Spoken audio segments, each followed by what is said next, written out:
ahlan wa sahlan dan mengucapkan kepada Al-Mukarram Bapak Dr. Kiai Haji Syarif Fatnaji, beliau yang berkenan hadir di Masjid Darul Hijrah. Kepada Bapak Ibu yang berada di luar, kami persilakan untuk masuk kembali ke dalam masjid karena beberapa saat lagi tabligh akbar yang akan disampaikan oleh beliau akan segera dilaksanakan.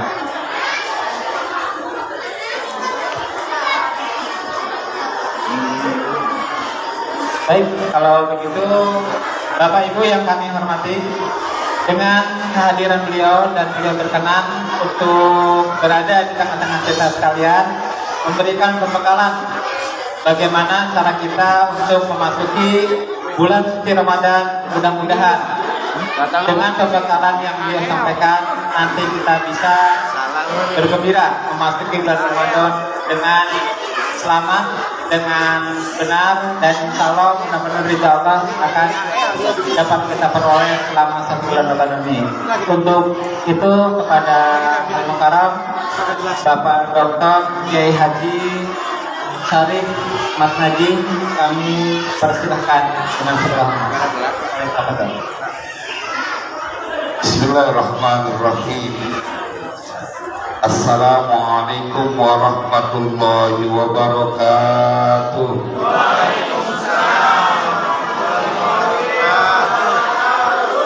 Alhamdulillahi rabbil alamin.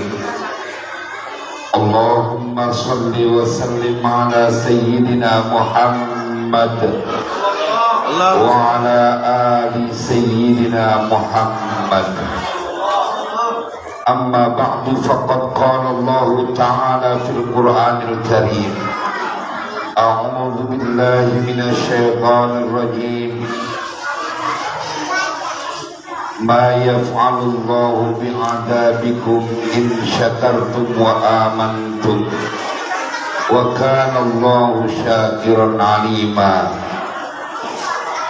Wa qala aidan وَلَقَدْ نَعْلَمُ أَنَّكَ يَضِيقُ صَدْرُكَ بِمَا يَقُولُونَ فَسَبِّحْ بِحَمْدِ رَبِّكَ وَكُن مِّنَ السَّاجِدِينَ وَاعْبُدْ رَبَّكَ حَتَّى يَأْتِيَكَ الْيَقِينُ.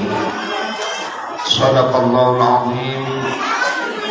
Ayyuhal jam'ul karim, para pengharap ampunan dan keridhaan dari Allah Subhanahu wa Ta'ala, para pencinta baginda Rasulullah Sallallahu Alaihi Wasallam, yang saya yakin siapapun yang hadir di tempat ini adalah orang-orang yang akan mendapatkan keberlimpahan karunia. Yang sedang susah Allah akan ganti dengan kemudahan. Yang sedang sakit Allah akan berikan kesembuhan. Yang gak punya duit akan dikasih rada banyakan. Punya duit, aminnya kenceng. Tapi nanti kita ngaji tentang apa yang dijadikan Allah di dalam Al-Quran bagi mereka yang bisa sampai di bulan Ramadan adalah mereka yang disebut bukan orang-orang sembarang. Orang yang sampai di bulan Ramadan, ibu bapak, kan tinggal beberapa hari lagi ke depan, tapi kan tetap masih jadi tanda tanya sampai apa enggak dengan bulan Ramadan, karena Allah punya ketentuan. Siapa saja yang nanti sampai di bulan Ramadan terus puasa di bulan Ramadan, qiyamul lail, itu cukup menjadi bukti bahwa mereka adalah orang yang diistimewakan oleh Allah. Nanti kita akan kaji. Namun sebelumnya izinkan saya menyampaikan penghormatan kepada seluruh jajaran DKM Masjid Darul Hijrah, para tokoh masyarakat yang maafkan saya tidak menyebutkan namanya satu persatu karena baru nyampe langsung duduk di atas. Nggak bisa nanya-nanya dengan tokohnya, namun dengan dengan tidak mengurangi rasa hormat yang saya miliki kepada beliau-beliau. Jemaah begini, di dalam Al-Quran Allah ceritakan tentang seorang wanita yang bernama Maryam. Dia tidak pernah disentuh oleh laki-laki, tapi hamil dan melahirkan. Di dalam Al-Quran Allah juga ceritakan perihal Maryam yang dia nggak pernah keluar dari mihrabnya, nggak pernah keluar, membuat Nabi Zakaria kebingungan karena setiap kali Zakaria masuk, karena Nabi Zakaria tugasnya jagain Maryam, setiap dia masuk ada makanan di dalam. Allah yang ceritain, kullama dakhala 'alaiha Zakaria al-mihraba wajada 'indaha rizqa qala ya Maryam anna laki hadha qalat huwa min 'indillah innallaha yarzuqu man yasha'u bighairi hisab. Yang ceritain adalah Allah.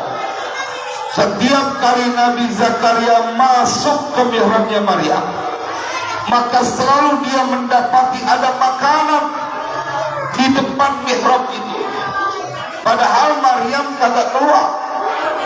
Ibu bapak, kalau kita bayangin mihrab adalah tempat pengimaman yang agak menjorok ke dalam. Disitulah Maryam, dia kholwat, di luarnya Nabi Zakaria yang jagain. Tapi setiap Nabi Zakaria masuk ada makanan di dalamnya. Ketika ditanya, ya Maryam anna laki hadha, wahai Maryam, dari mana ini makanan? Ente kagak keluar kan? Kenapa ada makanan di sini? Saya ingin sampaikan apa yang Allah ceritakan di dalam Al-Quran, dan Al-Quran buat kita umat Nabi Muhammad. Cuma apa jawaban dari Maryam ketika ditanya, ya Maryam anna laki hadha qalat huwa min indillah, ini adalah makanan dari Allah. Innallaha yarzuqu man yasha'u bighairi hisab. Sesungguhnya Allah memberikan rezeki kepada siapa saja tanpa ada hisab. Saya akan jadikan ini kisah-kisah penghantar untuk kita masuk ke dalam dahsyatnya bulan Ramadan, biar kita tahu kalau masih ketemu dengan bulan Ramadan, ente punya harapan yang besar. Urusan dunia dan urusan akhirat kekecilan bagi orang yang ketemu dengan bulan Ramadan. Sallu ala Nabi, sallu ala Nabi. Bukan cuma itu, di dalam Al-Quran Allah juga ceritakan perihal Nabi Ibrahim yang dilemparkan dalam kobaran api dan terbakar. Di dalam Al-Quran Allah ceritakan tongkatnya Nabi Musa pada saat berhadapan dengan penyihir-penyihir Fir'aun berubah menjadi ular. Di dalam Al-Quran Allah ceritakan perihal Nabi Zakaria yang termotivasi dengan kisah Maryam. Dia sudah lanjut usia, maaf, dia punya istri sudah tua dan mandul, tapi tidak menghentikan dia untuk berdoa minta punya anak, dan dikabulkan oleh Allah, namanya Yahya.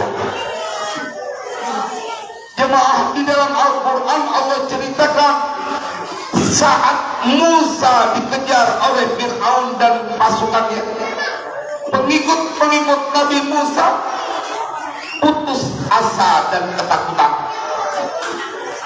Falamma tara al-jam'ani qala ashabu Musa inna lamudrakun. Maka tatkala telah melihat dua pasukan, berkata pengikut Nabi Musa, kita bakal ketangkep. Akal akan berkata ketangkep. Kenapa? Di depannya ada lautan, di belakang ada pasukan Fir'aun yang mengejar. Ini kisah di dalam Al-Quran. Tapi lihat bagaimana Nabi Musa. Dia bilang, qala kalla inna ma'iya rabbi sayahdin. Sekali-kali tidak bakal ketangkep. Kenapa? Karena Allah bersamaku dan Dia akan memberikan petunjuk. Ya, beberapa kisah yang saya sampaikan di awal ini semuanya diceritakan di dalam Al-Quran, dan saya jadikan penghantar buat kita menyongsong bulan Ramadan. Mengapa saya perlu ceritakan ini? Karena apa yang disampaikan di dalam Al-Quran tentang beberapa keajaiban yang tidak masuk akal tidak pernah bisa menandingi mereka yang berpuasa di bulan Ramadan, umat Nabi Muhammad. Betapa tidak Allah sampaikan dalam hadis qudsi, as-shaumu li wa ana ajzi bihi. Puasa yang dilakukan oleh umat Nabi Muhammad itu adalah untukku dan aku yang akan membalasnya. Ini janji dari Allah. Makanya kita suka bingung. Ada orang yang mau masuk ke dalam bulan Ramadan, dia nggak bergembira, aneh. Coba bayangin Bapak Ibu, siapa saja yang masuk kepada bulan Ramadan kemudian dia puasa, puasanya benar, bukan puasa sekedar nahan lapar, haus dan tidak berhubungan suami istri di siang hari. Itu kan puasa fikih tuh, puasa ukuran fikih. Bila melakukan itu maka tidak perlu qada nanti di bulan Syawal atau di bulan-bulan lainnya, karena puasanya syah. Malamnya dia niat, habis subuh dia nggak makan, nggak minum, nggak hubungan suami istri, sampai maghrib dia buka puasa, puasanya syah. Itu namanya puasa fikih. Puasa dia menggugurkan kewajiban. Tapi sekali-kali dong naik puasanya menjadi puasa hakikat, bukan sekedar menahan lapar dan haus, tapi menahan seluruh hawa nafsu. Puasa juga ente tahan lapar, tahan haus, tapi di siang hari ribut dengan bini, suami ngomelin istri, istri ngomelin suami. Puasa yang kau lakukan hanya menggugurkan kewajiban. Kenapa? Karena nggak boleh. Dia betul nggak batalin puasanya, tapi dia kebatalin pahala puasa.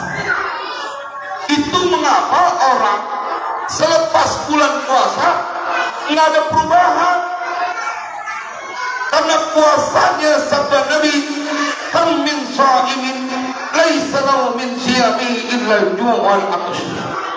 Karena itulah saya berhusnuzon DKM Masjid Darul Hijrah menyelenggarakan acara ini supaya kita bareng-bareng ngingetin besok mau bulan Ramadan, kagak sembarangan di bulan ente punya dosa sebesar dan sebanyak apapun kelar sama bulan Ramadan. Man shoma Ramadhana imanan wa ihtisaban ghufira lahu ma taqaddama min dhanbi. Jemaah, hadis ini sahih. Siapa orang yang puasa di bulan Ramadan karena iman kepada Allah, wa ihtisaban dan berharap kepada Allah, maka lihat, ini keluar dari lisan baginda Rasulullah, ghufira lahu ma taqaddama min dhanbi, maka diampuni dia dari dosa yang telah lalu dia lakukan. Jadi kalau saat ini umur kita 50 tahun, 60 tahun ibu, terus besok puasanya rapih gitu. Makanya saya selalu bilang di majelis taklim, di majelis tawakufan, buat yang punya pasangan hidup suami istri, sebelum masuk bulan Ramadan kudu janji bikin komitmen. Sebulan ini kita gencatan senjata, nggak boleh ada yang ngomel, yang marah-marah apapun yang terjadi. Karena ini masalah kecil, tapi merusak ibadah kita. Perkara nyiapin buat buka puasa, perkara nyiapin buat sahur di awal-awal bulan Ramadan sih enak. Tapi kalau udah 15 puasa Ramadan, maka akan menjadikan kita orang-orang yang udah merasa kelelahan. Contoh yang paling gampang, kenapa di setiap 10 malam terakhir masjid-masjid dan musola-musola ditinggal kabur sama jamaah?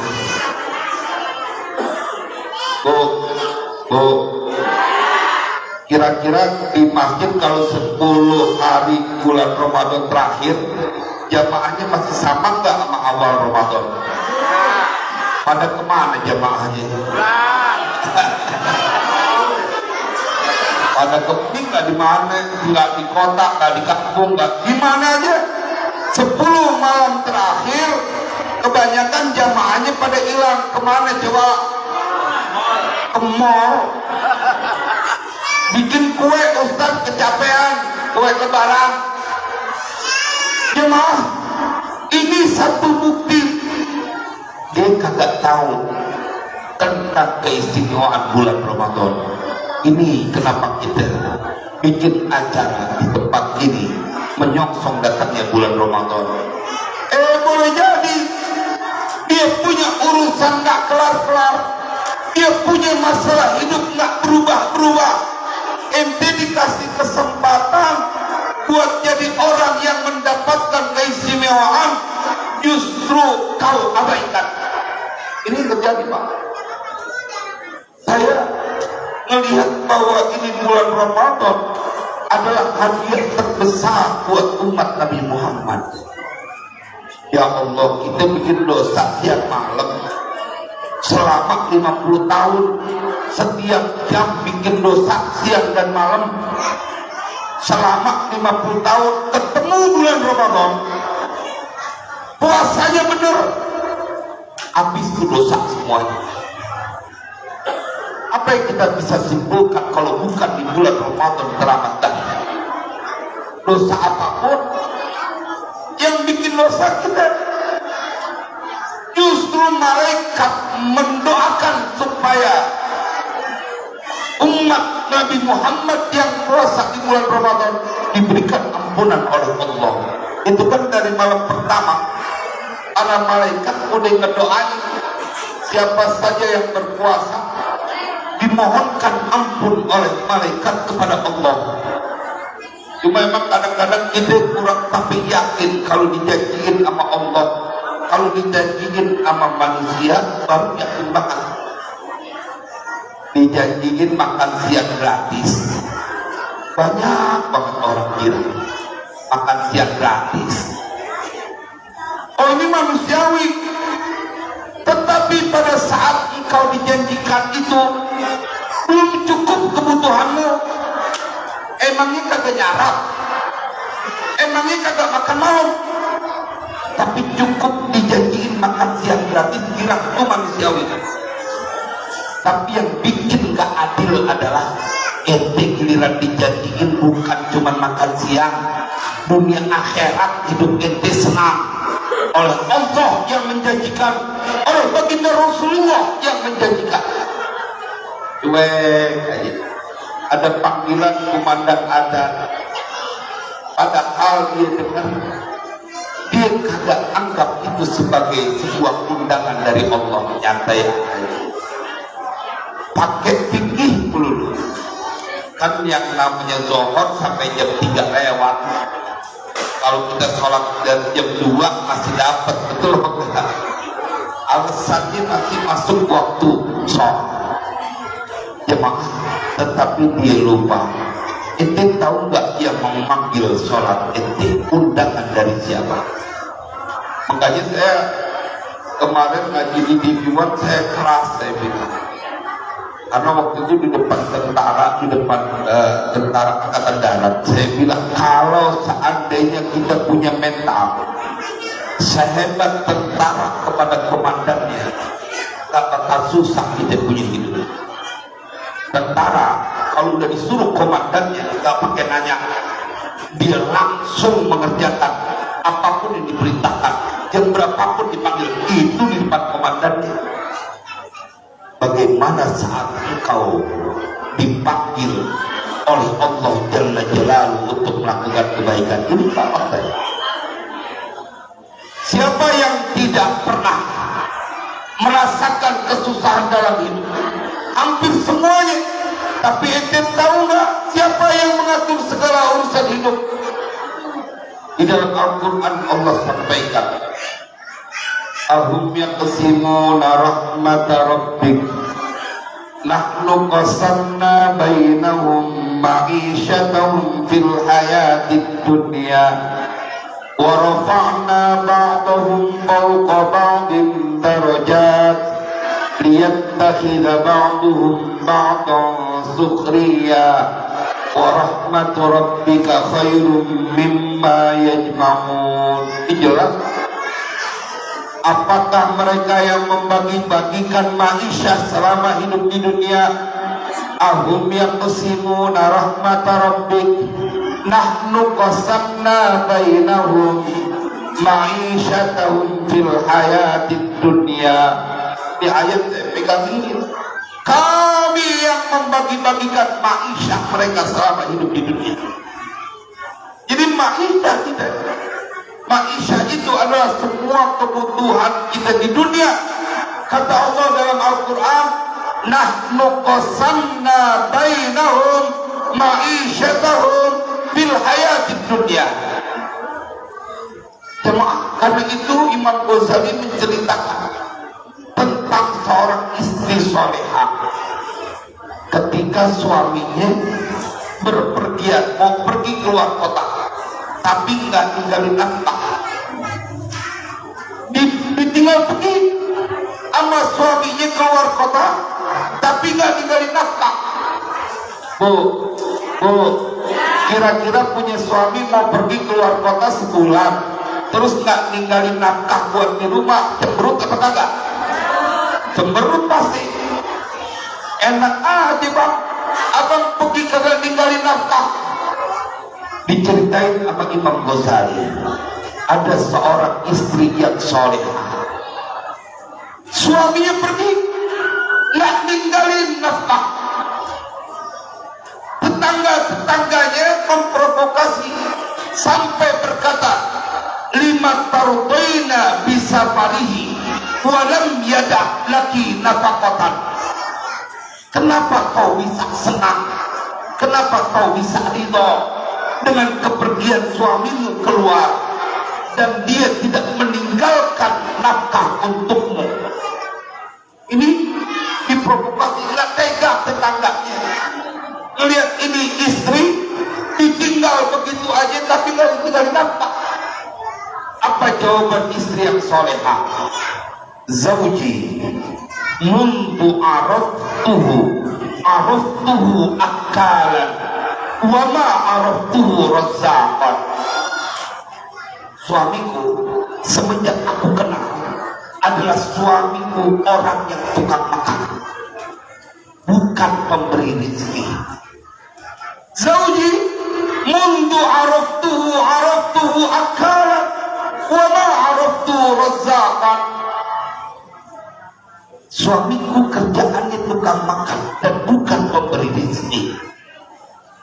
Dan kata dia, wali Rabbul Razzaqun, aku punya Tuhan yang pemberi rezeki.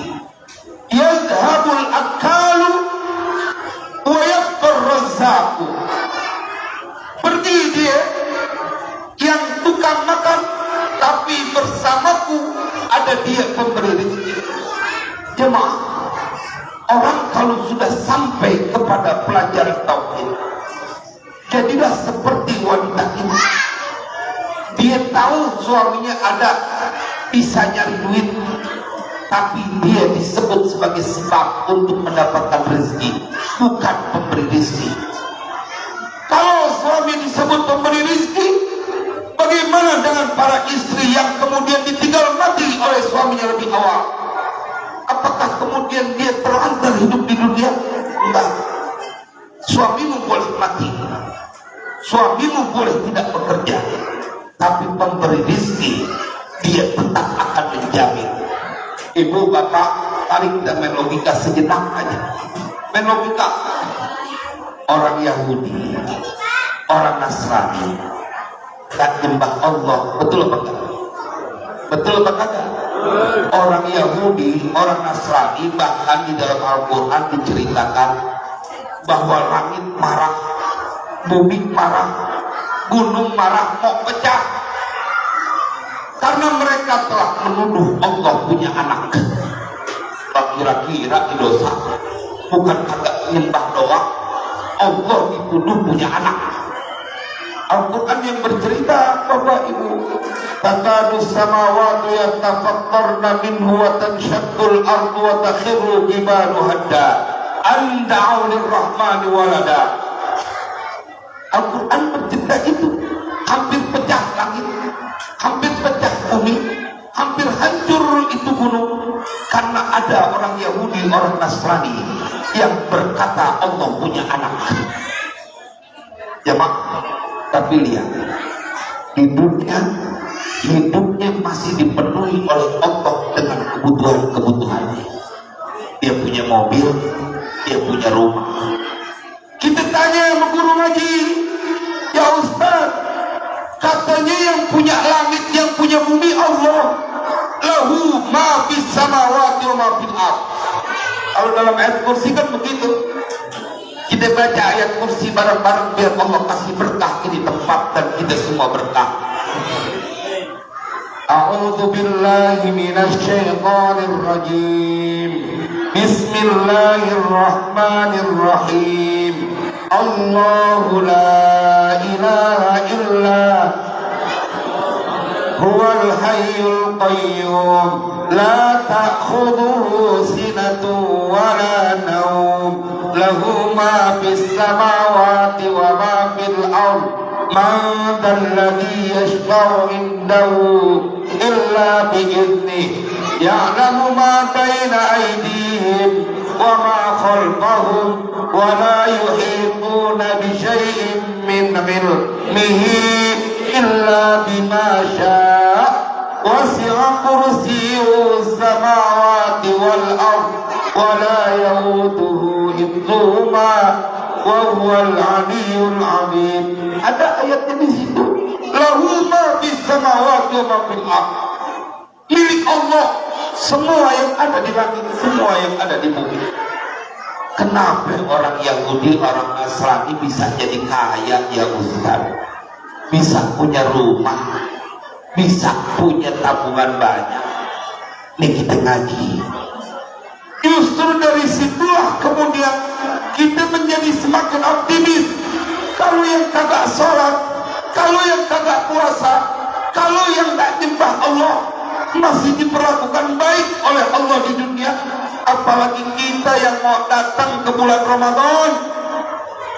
Ini yang banyak orang, mereka tidak yakinin Ramadan dianggap sesuatu yang biasa, padahal dia merubah keadaanmu dari hina menjadi mulia. Lalu mengapa mereka mendapatkan itu nafkah karunia dari Allah? Karena Allah punya sifat Ar-Rahman. Ibu bapak dari timur ke barat, utara, selatan, jawaban guru ngaji sama. Kenapa orang Yahudi, orang Nasrani, orang Kristen, orang Buddha, orang Hindu nggak nyembah Allah, tapi hidupnya senang? Karena mereka makhluk Allah. Setiap makhluk Allah, Allah akan penuhi karunia-Nya. Walaupun nggak menyembah, kalau dia tidak menyembah Allah, maka di dunia doang. Kalau yang menyembah Allah di dunia dan di akhirat. Ini Bu yang kadang-kadang kita cuma tergantung lu mah enak, suami lu pegawai negeri. Lu mah enak, suami lu punya jabatan, punya usaha. Dia lupa bahwa yang memberikan rezeki adalah Allah Jalla Jalaluh. Orang yang agak sembahyang aja dikasih. Masa kita yang puasa nahan lapar dari pagi sampai sore terus dibikin susah sama Allah? Nggak mungkin. Yang bikin dosa masih Allah kasih senang. Mana mungkin yang beribadah dibikin susah?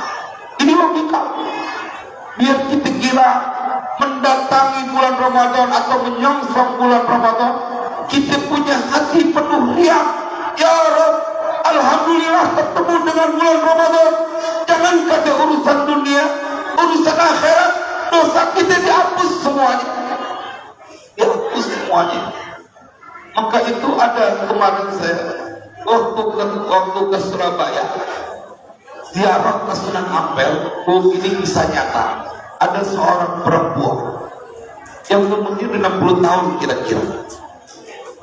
Ini kisah nyata. Bagian akhir biar ibu tambah yakin, karena masalah yang sering saya dapati di masyarakat itu adalah bukan cuma miskin, masalah keterbatasan, masalah finansial, tapi yang parah adalah kemiskinan keyakinan. Kayak Tuhan kagak bantuin kita. Dia anggap hidupnya nggak ditolongin sama Allah. Kemarin saya ketemu, sebulan yang lalu saya ke Surabaya, habis ziarah dari Sunan Ampel. Saya lagi duduk nungguin mobil jemputan mau pulang. Tiba-tiba ada perempuan datang mendekati saya. Ini kisah nyata. Terus dia bilang, Ustaz, saya boleh duduk di samping Ustaz? Saya padahal ziarah bareng bini saya. Cuman karena saya lihat umurnya udah 60 tahunan kira-kira, saya berani nyuruh duduk. Dia nggak apa-apa. Kalau kira-kira yang ngomong begitu umurnya 30 tahunan, ada bini saya. Bini saya lagi beli es kelapa, jangan-jangan bapaknya ditipu ke saya. Berhubung udah 60, insya Allah dia nggak jadi marah. Duduk dia. Terjadilah obrolan. Ustaz dari mana? Saya dari Jakarta. Ibu, saya dari Lampung. Itu. Terus saya tanya lagi, ibu kerjanya apa? Saya ngajar di MTS atau SMP, pegawai negeri. Tapi kalau siang saya ngajar di Aliyah, di pesantren Sunan Derajat di Lamongan. Saya kenal tuh kiainya di Lamongan, karena saya pernah ke Lamongan. Kemudian saya bilang ke dia, ibu nggak ada capek, ibu pagi ngajar, siang ngajar sampai sore. Dia bilang, Ustaz, ini ada cerita. Wah, cerita dia.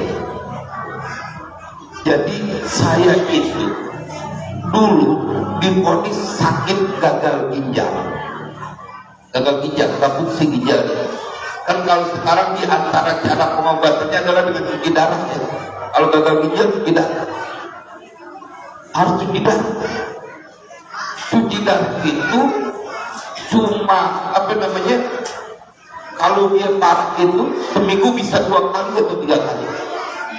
Dan biasanya kalau orang cuci darah udah gak lama lagi tuh, bisa setahun 2 tahun gitu secara kebiasaan.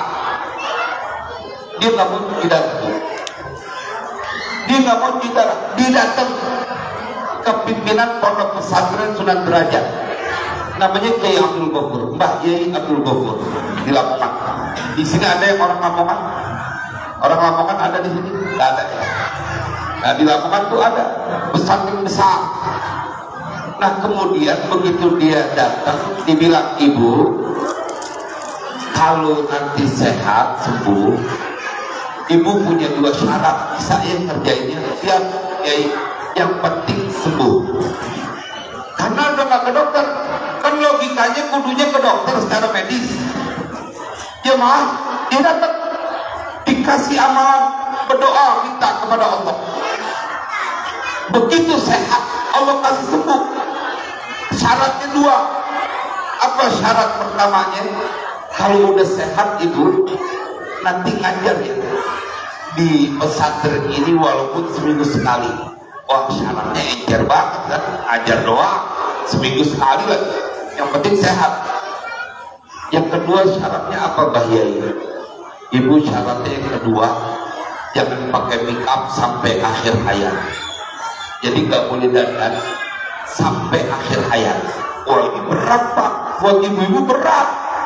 Ibu-ibu yang namanya dandan, oh punya kenikmatan tersendiri. Saya punya bini, ini masih tidur, dia dandan. Alis kanannya aja 30 menit, alis kirinya 30 lama. Sampai istri saya suka bilang, kita dandan abang masih tidur, kita masih dandan abang udah rapi. Saking lamanya dandan. Syarat itu, kalau buat laki dikasih syarat itu gampang, iya gak apa-apa ke dandan. Perempuan, wah berapa?